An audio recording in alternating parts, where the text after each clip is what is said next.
Welcome back everyone to Sublimation Made Simple with MGQS. I'm Kris here at my girlfriend's quilt shop, and if you've been wondering how do I do a t-shirt, a sweatshirt, today's your lucky day, because that's what I'm going to be talking about. And it's actually one of the most popular items of why people love sublimation. They love to be able to make their own designs and be able to put it onto clothing. So this is super fun. It's easy, it's fast. There's just a few key reminders for you that will help you go smooth sailing through the process. All right, let's take a look. First off, we need a t-shirt, sweatshirt, whatever you're going to be doing, that has at least 65% polyester. Okay, this is important.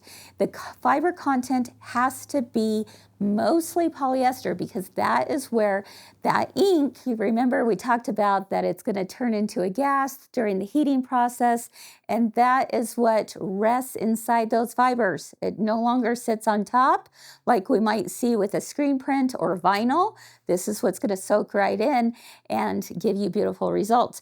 But you'll have really crisp, clean results if you use at least 65% polyester. Now, if you use less than that, can you still get some of the same effect? Yes.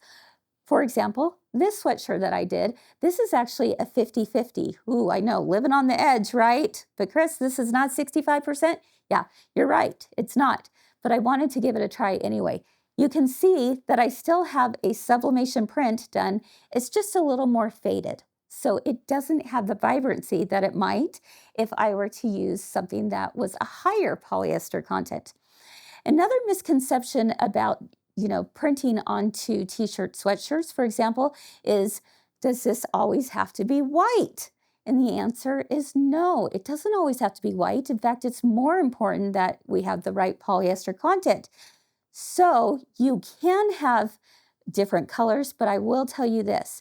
The lighter the colors, the better you'll see the print. Okay, seems pretty, common sense, right?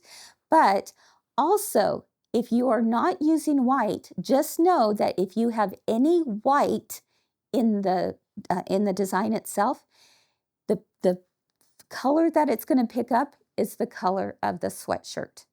Okay, does that make sense?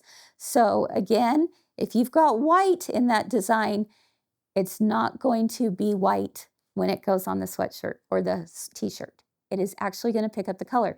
So just keep those two things in mind and then go ahead and choose whichever sublimation blank you are looking for. So what you're going to need is your sublimation blank. And you'll definitely want your lint roller. We talked about that earlier and why that's important.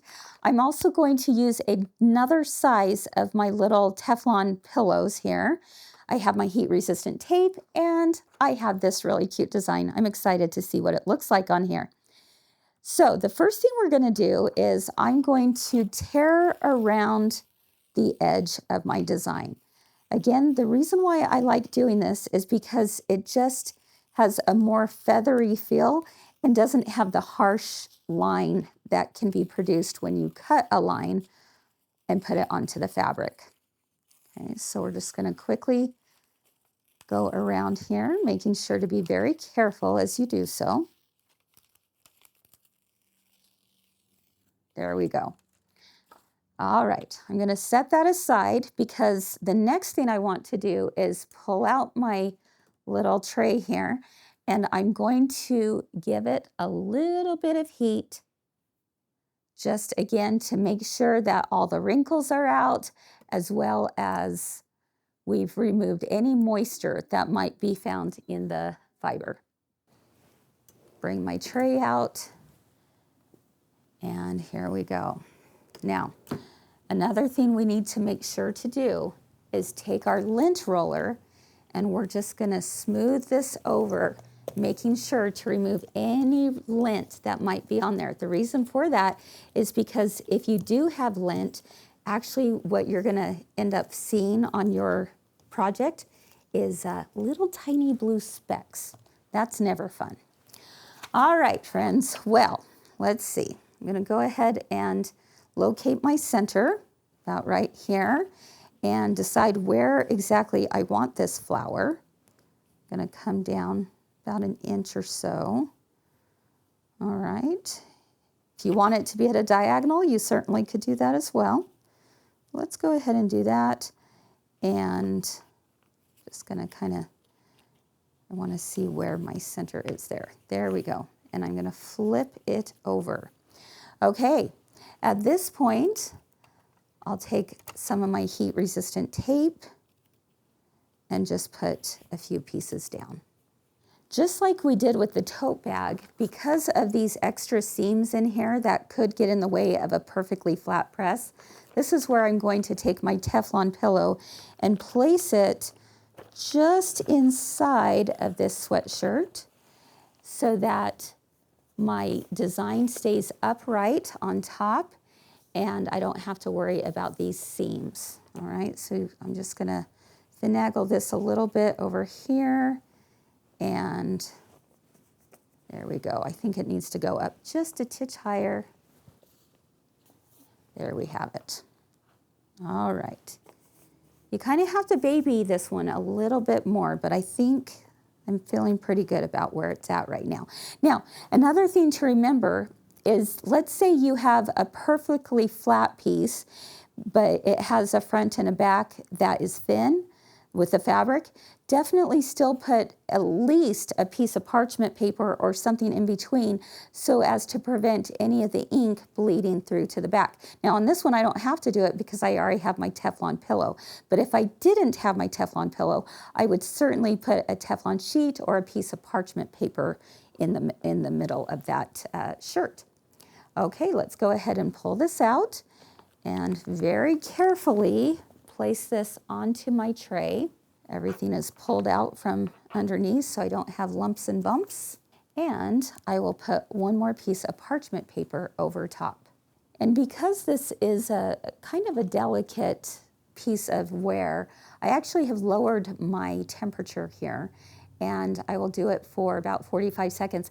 Before I take the entire thing off, I will certainly check it, see if it needs to go longer, but I definitely don't want to scorch this fabric here. So I'm being a little bit more on the safer side and keeping the temperature just a little lower. The heat press automatically lifts, and now I'm going to carefully pull it out and let it cool for a few seconds. And now I'm going to do just a little peekaboo here. Oh, wow. Okay, I have nothing to worry about, folks. This is gorgeous. Look at that. That's incredible. Oh my goodness, I'm so excited. Look at the vibrant color, and I don't have to worry about it cracking, peeling, or fading.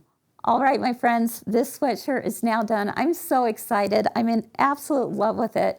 And I think you're gonna have a great time being able to personalize your own clothing as well.